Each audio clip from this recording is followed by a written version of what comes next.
There's an anti-aging vitamin most people over 60 have never heard of. It's not D, it's not C, and your body is almost certainly missing it.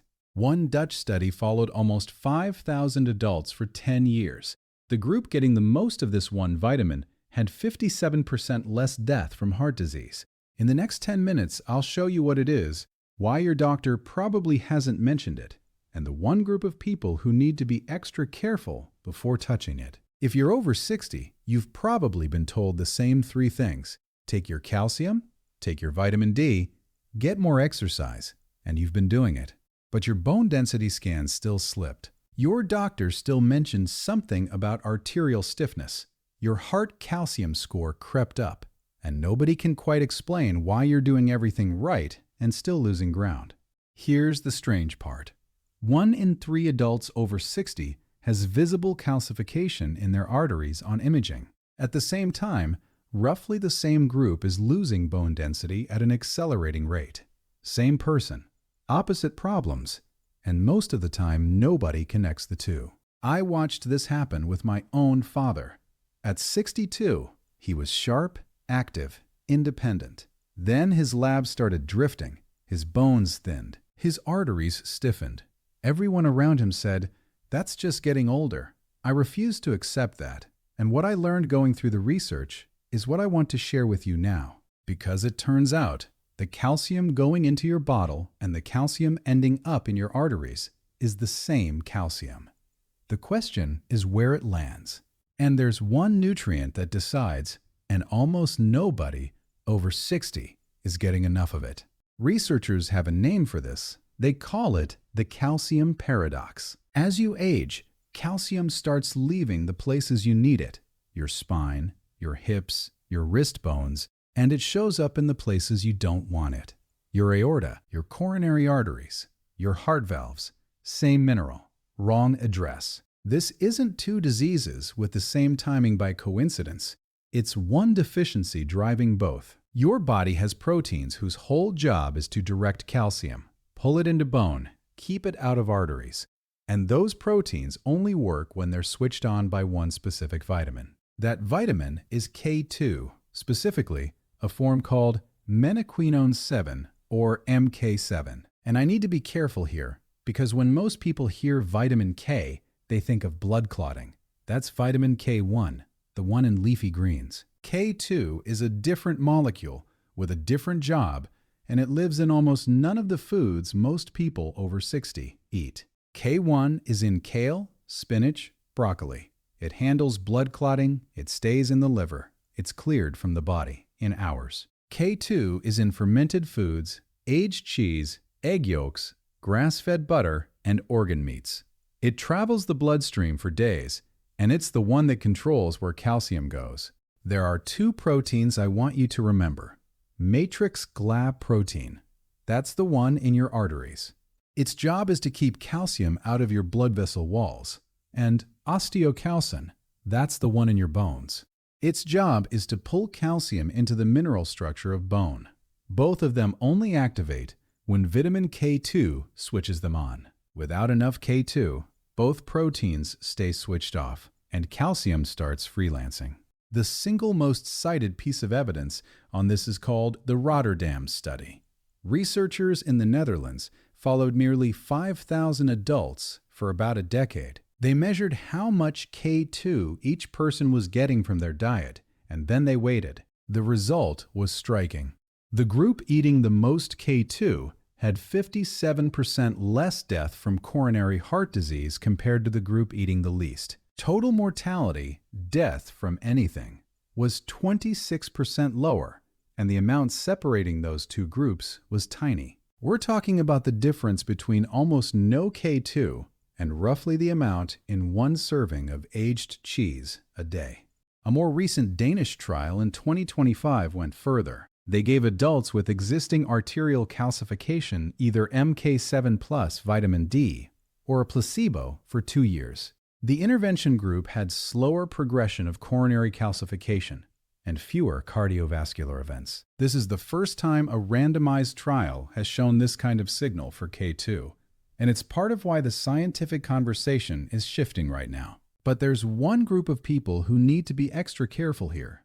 And if you skip the next minute, you might miss the one caveat that actually matters. Before we get there, I have a quick question for you, and then I promise we're back to the protocol. If you've been taking calcium or vitamin D for years and you had no idea K2 was part of this picture, drop a K in the comments. Seriously, I want to see how many people here are in the same boat, because I think it's going to be a lot. And if this is making sense so far, hit like. It tells YouTube to show this to someone else over 60 who's quietly doing everything right and still losing ground. So how do you actually get enough K2? The good news is food can do most of the work. The bad news is the foods that contain it aren't the ones most people over 60 are eating. Let me walk you through what the research points to. One source at a time. 6 food sources. We'll go from most concentrated to everyday staples. Food first, supplements are a separate conversation, and we'll get to that.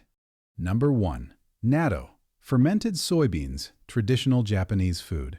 1 tablespoon contains around 150 micrograms of MK7. That's a week's worth in a single serving. I'll be honest with you, natto is an acquired taste. It smells strong, it's sticky, and it divides families. But if you can tolerate it once or twice a week, you've effectively solved the K2 problem. It is the single most concentrated source we know of. Number 2. Aged cheeses. This is the one most people actually find workable. Here's what most people get wrong about cheese and health. They lump all cheese together. But aged cheeses are different. The bacteria that ferment the cheese over months produce K2 as a byproduct. An ounce of aged Gouda, aged Edam, Brie, or Munster can deliver 30 to 50 micrograms of K2. The older the cheese, the higher the content. Fresh mozzarella, cottage cheese, cream cheese, almost none.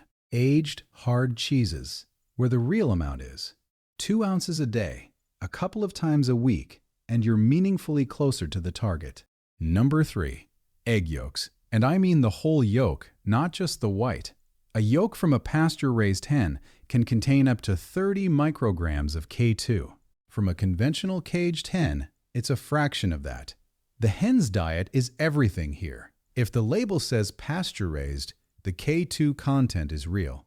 If it says nothing, assume it's low. Number 4. Grass-fed butter or ghee. What if I told you that your grandmother's cooking fat might have been better for your heart than the vegetable oils that replaced it? Each tablespoon of grass-fed butter only contains 1 to 3 micrograms of K2, which isn't huge. But if you're cooking with it daily, spreading it on toast, finishing vegetables with it, that quietly adds up across a week. Number 5. Beef or chicken liver. This is the one nobody wants to hear. Liver is the densest animal source of K2 there is, bar none. 100 grams, about a small portion, covers your weekly target on its own.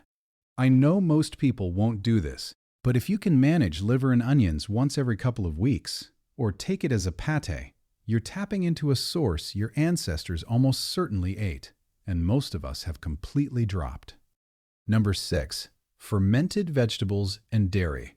Sauerkraut, kimchi, real kefir. This is the catch-all category. The amounts per serving are smaller, but consistency matters. A few forkfuls of sauerkraut with dinner, a small glass of kefir in the morning, it's not the main driver, but it's the daily background layer. Here's the one rule that ties all 6 of these together. K2 is fat-soluble. That means you have to eat it with fat for your body to actually absorb it. Natto with olive oil, cheese with nuts, eggs cooked in butter, a glass of kefir with a handful of almonds. Eat K2 with fat. Always. Now, supplements. MK7 supplements exist. The research-backed range is roughly 100 to 180 micrograms a day. I'm not going to give you a dosing recommendation on this channel. I'm not your doctor, and this is educational content, not a prescription. If you want to consider supplementation, bring it to your physician, especially because of what we're about to cover next. This is the caveat I promised in the hook, And it's the most important 30 seconds of this entire video, so please listen carefully. If you take a blood thinner, specifically warfarin, sometimes sold as Coumadin, do not add a vitamin K2 supplement on your own. Do not dramatically increase K2-rich foods on your own either. Warfarin works by blocking exactly the same vitamin K pathway we've been talking about. That's how it prevents clotting. If you add K2, you can change how the drug works, and your INR, the number your doctor is tracking, can shift. This does not mean you can never eat cheese again. What it means is, your doctor needs to be in the loop. A steady, consistent K2 intake that your physician knows about can often be managed. A sudden change, especially from a supplement, can't. So, bring it to the doctor. That is the rule. The newer anticoagulants, apixaban, rivaroxaban, dabigatran, sometimes called Eliquis or Xarelto, don't have this same direct interaction. But even then, if you're on any blood thinner, please have the conversation before you change anything.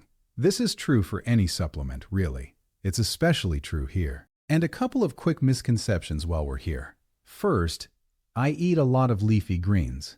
I'm covered. You're covered for K1, not K2. Different vitamin, different job. Second, if I take calcium and vitamin D, my bones are fine. Maybe. But if K2 is missing, some of that calcium is more likely to end up in your arteries than your bones. That's the whole paradox. The fix isn't more calcium, it's better direction. Let's bring it together. The calcium paradox is real, and it's what makes bone loss and arterial calcification happen at the same time over 60. Vitamin K2 is the nutrient that tells calcium where to go. Food first, aged cheese, pastured egg yolks, natto if you can, grass-fed butter, a little liver if you dare, fermented vegetables daily. Always eat K2 with fat. And if you're on a blood thinner, talk to your doctor before anything changes. Now, on this channel, I usually talk about sleep. But here's the thing about being over 60.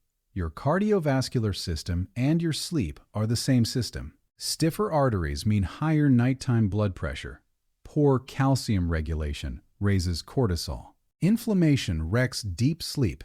Almost every viewer who starts paying attention to one of these ends up noticing the other. I put together a free 7-day guide called the Adrian Mercer Sleep Protocol. It walks you through the same system-level approach, night by night, for rebuilding sleep in your 50s, 60s, and beyond. It's the perfect next step from this video, because nutrients like K2 work a lot better when your sleep is repairing properly. Link is in the description. Drop your email and I'll send it over. If you want to go deeper on why so many people over 60 start waking up at 3 in the morning, I have a video on exactly that. Link in the description as well. And before you close this out, tell me in the comments. Of the 6 food sources I walked through, which one are you actually going to try first? I want to see what resonates because I'm planning a follow-up and your answers shape it. Subscribe and hit the bell. New science-backed videos every week. Sleep, aging, recovery, and now expanding into the health topics that sit right next to sleep. I'm Adrian Mercer. Sleep well.